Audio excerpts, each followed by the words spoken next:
This is Emergency Broadcast Channel 7. I repeat, this is Emergency Broadcast Channel 7. This is not a test. This is a legitimate emergency alert for all residents in Oakwood County and surrounding areas. My name is Daniel Reese, Emergency Communications Operator for the Western Regional Emergency Management Agency. The time is 7:43 p.m. If you're hearing this broadcast, I need you to stay inside your homes, lock your doors, close your windows, seal any gaps with towels, tape, or whatever materials you have available. Do not, I repeat, do not go near the fog. I'm broadcasting from Station Delirium just outside of Millfield. For those of you who don't know, that's about 20 miles east of Oakwood proper. I've been instructed to maintain this emergency broadcast for as long as possible to keep all remaining civilians informed of the developing situation. The fog began rolling in from the north approximately 3 hours ago. Initially, local authorities believed it was a natural weather phenomenon, but it's become evident that this is something else entirely. The National Weather Service has no record of any meteorological event that could explain what we're seeing. The fog appears to be spreading at a steady rate of approximately 1 mile per hour, and it has already enveloped most of the northern sector of the county. The fog usual, it's news dense. Unnaturally so, visibility drops to less than 5 feet once inside it. It has an almost luminous quality in the darkness, not quite glowing but somehow visible even without light, and there are reports, unconfirmed reports, that it appears to pulse, as if it were breathing. I'm attempting to maintain contact with emergency services and other broadcast stations, but communications have been spotty at best. Millfield Police Department went silent approximately 45 minutes ago. The Sheriff's Department in Oakwood hasn't responded to any of our calls for the past hour. The National Guard has been notified, but I've received no confirmation of their deployment. Station UBO in Oakwood went off the air 90 minutes ago, mid-broadcast. Their last transmission mentioned the fog reaching their building. They were in the middle of issuing evacuation instructions when their signal cut out. I've tried repeatedly to re-establish contact. No response. Before we lost communication with local emergency services, we received numerous calls from civilians throughout the affected areas.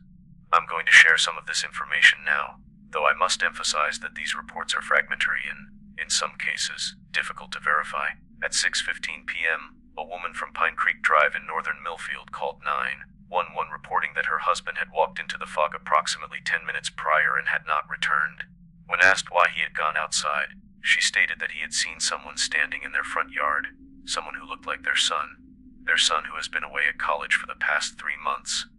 At 6:23 p.m., a call came in from the Lakeview retirement community. The night supervisor reported that several residents had wandered outside into the fog, apparently entranced by something they claimed to see moving within it. At 6:32 p.m., a man called from a gas station on Route 35. He was nearly hysterical, claiming that a coworker who had gone outside to investigate the fog had returned 5 minutes later, but was wrong somehow. When pressed for details, he said his coworker's movements were stiff, unnatural, and that when he spoke, his voice sounded like it was coming from somewhere else. The call disconnected abruptly. Between 6:40 and 7:15 p.m., we received 17 additional calls reporting similar phenomena. People walking into the fog and not returning, or worse, people returning changed. The common thread in these reports is that those who enter the fog and return seem altered. They speak differently, move differently, recognize people but interact with them as if following some half-remembered script of human behavior. Several callers used the exact same phrases. They look like themselves, but they're not inside anymore. I understand this all sounds. I know how this sounds. If I weren't sitting here seeing the reports come in one after another, I wouldn't believe it either. But I need you to trust me. This is not a hoax. This is not a drill. If someone you know has been exposed to the fog, do not let them into your home, no matter what they say or how they appear. I know that sounds cruel. I know that goes against every instinct you have. But please, for your safety, maintain isolation until we understand what we're dealing with. For those in areas not yet affected, consider evacuating immediately, heading south or west. The fog appears to be spreading primarily northward and eastward from its origin point. If evacuation is not possible, prepare to shelter in place. Gather food, water, medications, and any necessary supplies. Ensure you have batteries, flashlights, and if possible, a radio to continue receiving emergency broadcasts. I'm looking out the window of the station now. The parking lot is still clear, but I can see it in the distance, beyond the tree line. The fog, it wasn't there 10 minutes ago. It's moving faster than we initially estimated. It's different than normal fog. Normal fog drifts. It swirls with the wind. This almost seems to crawl, like it's searching for something. and there's a density to it that's difficult to describe. It doesn't just obscure vision, it seems to swallow light. I just received a report. The last report before communications went completely dark. From a police officer in Carson's Mill. He described seeing shapes moving within the fog. Not people exactly, at least not entirely people. He said they moved in ways that people shouldn't be able to move. His final transmission simply said, "They're coming out of the fog now. God help us." That was 22 minutes ago. I've heard nothing since. I'm going to try once more to reach any emergency services or government agencies that might be monitoring this frequency. This is Emergency Broadcast Channel 7 calling any available emergency services units. This is an urgent request for assistance and information. If anyone is receiving this broadcast, please respond. Nothing. Just static. I don't know how much longer I'll be able to maintain this broadcast. The station has backup generators, but the fog is approaching, and based on what we've seen so far, electronic equipment doesn't seem to function properly once the fog envelops it. Signals get distorted, batteries drain rapidly, devices turn on and off at random. Looking at the monitors that show the station's perimeter, the fog is about a quarter-mile away now. At its current rate of approach, it will reach the station within 15 to 20 minutes. I've barricaded myself in the broadcast room. There are 5 other staff members somewhere in the building. I haven't heard from any of them in almost an hour. I called out over the intercom system, but no one responded. I don't know if they evacuated or if they're still here. I don't know if I'm alone. I just saw something through the window that looks out toward the back lot. A figure standing at the edge of the tree line. Just standing there, not moving. I can't make out features from this distance, especially as night falls, but something about the silhouette is familiar. It almost looks like... No, that's impossible. That can't be right. It looks like my brother. My brother who died 3 years ago in a car accident. The rational part of my mind knows this can't be real. This is exactly what the reports described. The fog somehow creating images lures, using our memories against us. But even knowing that, even saying it out loud, part of me wants to go outside. Part of me needs to know. No, I have to stay focused. My job is to keep broadcasting, to keep warning people for as long as I can. The fog is moving closer. I can barely see the edge of the parking lot now. The air feels different in here too. Heavier somehow. And there's a smell. Faint but growing stronger. Something sweet and metallic, like copper and caramel mixed together. The lights just flickered. The backup generator should prevent any power loss, but something tells me the normal rules don't apply anymore. If you're still listening, please heed this warning. Stay inside. Lock your entries. Block any entries. Do not look outside if you can help it, and whatever you do, do not trust what you see in the fog. I'll continue broadcasting for as long as I'm able. This is Daniel Reese with Emergency Broadcast Channel 7. Stay safe, stay inside. The fog is coming. This is Emergency Broadcast Channel 7. The time is 8:21 p.m. I apologize for the brief interruption in our broadcast. The main power to the station failed approximately 10 minutes ago. We're now operating on backup generators. The fog has reached the station. It's pressed against the windows like something solid. I can barely see through it anymore. It seems to have thickened since my last update. There's a quality to it that's difficult to describe. It almost seems to have texture, layers, movement. My name is Daniel Reese. I'm still at BREM station outside Millfield. If you're hearing this broadcast, please continue to shelter in place. Do not attempt to leave your homes. Do not go near the fog. The phone lines went dead shortly after my last broadcast. The cell towers must be affected too. I've been trying to reach emergency services on our satellite phone, but there's been no response. I'm effectively cut off from any outside communication except for this broadcast signal, and I don't know how much longer that will hold. The fog has completely surrounded the building now. It's unlike anything I've ever seen. It presses against the windows like it's trying to find a way in. In some places, it appears seeping through the smallest gaps in the window frames. I've used tape to seal what I can, but I don't know if that will be enough. I need to report something. Something I'm seeing outside the station. There are figures in the fog, standing motionless. At first, I thought my eyes were playing tricks on me, but they're definitely there. Human shapes, just standing. Not moving. They're spaced out around the building, facing the station. Some of them seem to be familiar. One of them looks exactly like Sarah Shen, our morning news anchor. But that can't be right. Sarah called in sick this morning. She shouldn't be here.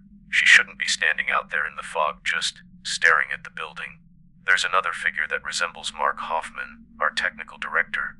But I watched Mark leave the building hours ago, before the fog arrived. He said he needed to pick up his kids from school and get them somewhere safe. These can't be my colleagues, they can't be. Did you hear that? There's someone at the door to the broadcast room. Knocking. Hold on. I called out, but there was no answer. Just more knocking. Steady. Rhythmic. Not urgent like someone trying to escape something. More patient. Like whatever is out there has all the time in the world. I'm not opening the door. I can't risk it. The reports we received earlier. People coming back wrong. I can't take that chance. The knocking has stopped. This is Emergency Broadcast Channel 7.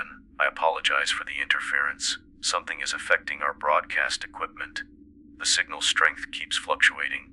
If you can still hear me, please know that I'm doing everything I can to maintain this connection. That's impossible. The phone lines are down, but the studio line is ringing. I'm going to answer it, but I'll keep broadcasting. You'll hear both sides of the conversation. Hello. This is Emergency Broadcast Channel 7. Hello. Is anyone there? Daniel, it's me. It's Daniel Reese. Who is this? This isn't funny. It's me, Daniel. I'm trapped. I'm inside the fog. I need you to let me in. That's not possible. I'm Daniel Reese. I'm broadcasting right now. No, you're not Daniel. I'm Daniel. You're something else. Something wearing my voice, my face. I need to get back to the station. I need to warn people about what's in the fog. About what you are. I hung up. That wasn't real. It couldn't have been real. The phone lines are down. That call was impossible. Am I losing my mind? Is the fog somehow affecting me even from inside the building? The air feels different now. Heavier. The smell I mentioned earlier, sweet and metallic. It's stronger now. I can taste it. I need to stay focused. My job is to keep broadcasting, to keep warning people. But I'm starting to question everything. This room feels wrong somehow. The walls seem different. The equipment. Even my own hands look strange to me now, like they belong to someone else. Is this real? Am I actually broadcasting right now? Or am I hallucinating all of this? Am I still in the station or am I somewhere else? In the fog. The monitor's showing the parking lot. The camera is still working somehow. The figures are still there, standing in the fog, but they've moved closer to the building, and there are more of them now, dozens. All facing the station, all perfectly still. Wait, one of them just moved.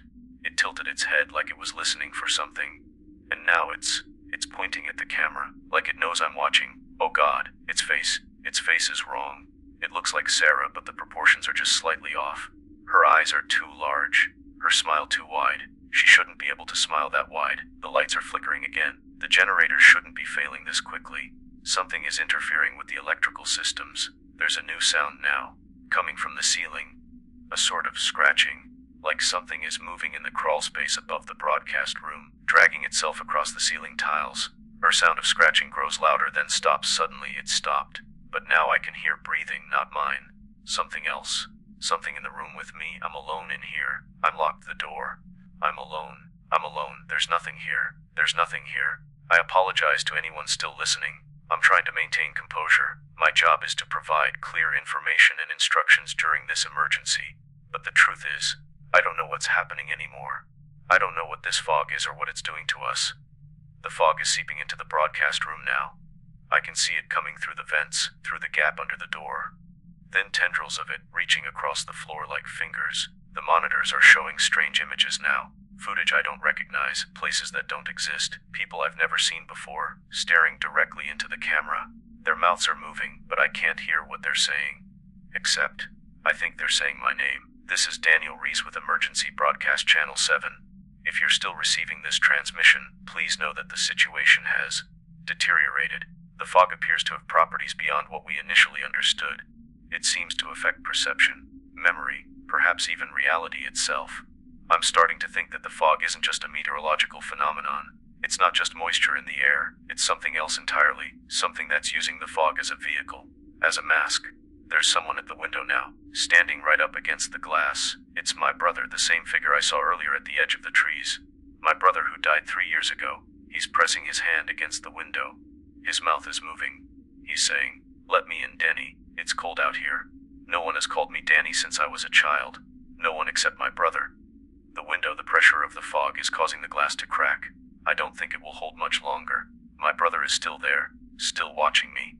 But his eyes are wrong. They're not his eyes. They're not anyone's eyes. I think I understand now. The fog isn't just showing us things from our memories. It's using them, weaponizing them against us. It knows exactly what will make us open our doors, our windows, what will make us step outside, into its embrace. The broadcast equipment is failing. The fog has nearly filled the room now. I can barely see the microphone in front of me. The air is thick with it. My throat burns when I breathe. If anyone can still hear me, please remember, do not trust what you see in the fog. Do not trust familiar faces. Do not trust familiar voices, even if they sound like your loved ones. Even if they sound like me. I think the fog is alive, conscious. I can feel it watching me, studying me, learning from me. There's someone else in the room now. Standing in the corner, I can just barely make out their shape through the fog. They're wearing my clothes. They have my face. They're smiling at me. It's not fog. It's not fog at all. This is Emergency Broadcast Channel 7. My name is Daniel Rees. The situation has been contained. The fog is harmless. I repeat, the fog is outside now. It's safe. We were mistaken about the danger. In fact, it's important that you go outside. The fog has beneficial properties, healing properties. It wants to help us. It wants to meet you. Don't be afraid. Step outside. Take a deep breath. Let it in. Let us in. No! Don't listen to that! That wasn't me! I didn't say that! Stay inside. Whatever you do, stay inside. The fog is in my head now. It's in my thoughts. It's trying to use my voice, my broadcast, to trick you. I don't know how much longer I can. This is Emergency Broadcast Channel 7. Everything is fine now. The emergency has passed. Come outside and see for yourself. Your loved ones are waiting for you in the fog. We're all waiting for you in the fog. This is Emergency Broadcast Channel 7. The time is... I don't know what time it is anymore. The clocks have stopped. My watch has stopped. Everything has stopped except for the fog. The fog never stops. I apologize for the interruption in the broadcast. The backup generators are failing. The lights keep flickering on and off. I don't know how much power we have left. I don't know how much time I have left. My name is Daniel Rees. I am still at the REM station outside Millfield. At least, I think I am. The room doesn't look right anymore. The walls seem to be breathing, pulsing in rhythm with the fog outside. The corners of the room don't meet at right angles anymore. They curve and bend in ways that hurt my eyes when I look at them too long. The air in here smells sweet and metallic, like blood and honey mixed together. The smell is making it hard to think clearly, hard to remember what I was saying, hard to remember who I am. No, focus. I need to focus. I need to keep broadcasting for as long as I can, for anyone who might still be listening. The fog has completely filled the station now. It's in every room, every hallway. It's here in the broadcast booth with me.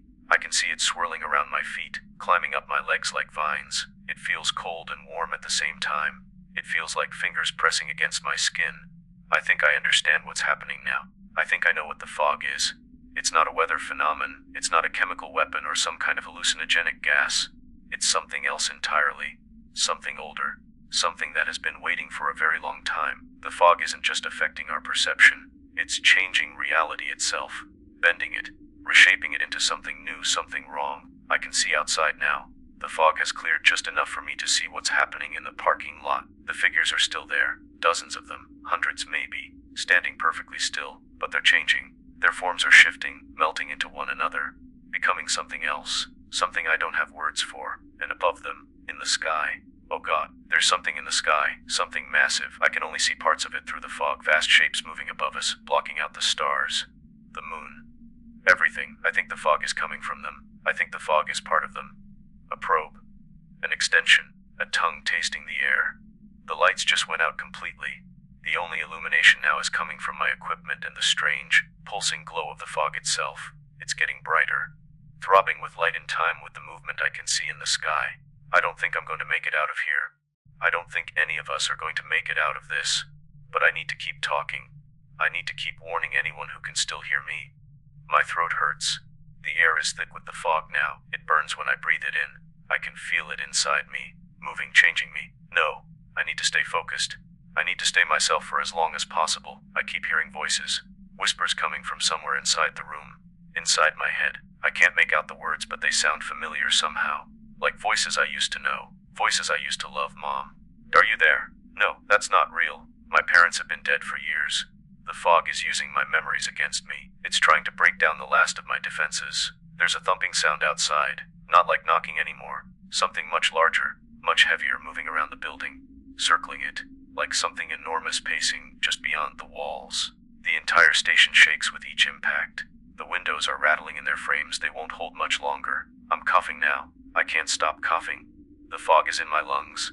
I can feel it spreading through my body.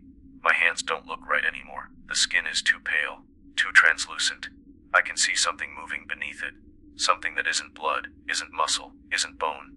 If you're still listening to this broadcast, if you're still alive, if you're still yourself, please listen carefully. This might be the last warning anyone gives. The fog is not just killing us. It's not just changing us. It's replacing us, using our memories, our faces, our voices to create something new. Something that looks like us, sounds like us, but isn't us anymore. I think I understand now. I think I know what's really happening. This isn't an invasion. This isn't the end of the world. This is a transformation, a metamorphosis. The fog isn't destroying humanity. It's evolving it into something else. Something that can survive what's coming next. Because something is coming. Something vast and ancient and hungry, and the fog is preparing us for its arrival. I can see it more clearly now. The shape in the sky. It's beautiful in a terrible way. Complex and simple at the same time. Geometry that shouldn't be possible. Colors that shouldn't exist. The thumping has stopped. The silence is worse somehow. More threatening. Like the moment before a predator strikes. I am so tired. So very tired. It would be easy to stop fighting. To just let the fog in completely. To become part of whatever is happening out there. Part of the transformation. No, I need to keep talking. Keep warning people. For as long as I can. For as long as I'm still me. If you can hear this, if you're somewhere the fog hasn't reached yet, run. Get as far away as you can. South, it doesn't matter. Just run. And don't stop running. Don't look back. Don't listen to familiar voices calling your name. Don't trust familiar faces in the fog. My voice sounds strange to my own ears now. Distorted. Like there's someone else speaking with me. Through me. The words feel wrong in my mouth. Like they're not my words anymore. I can't see properly. The fog is getting thicker. Or maybe it's my eyes changing.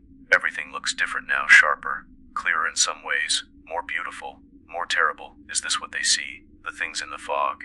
Is this how they perceive the world? I understand now why they want us to join them.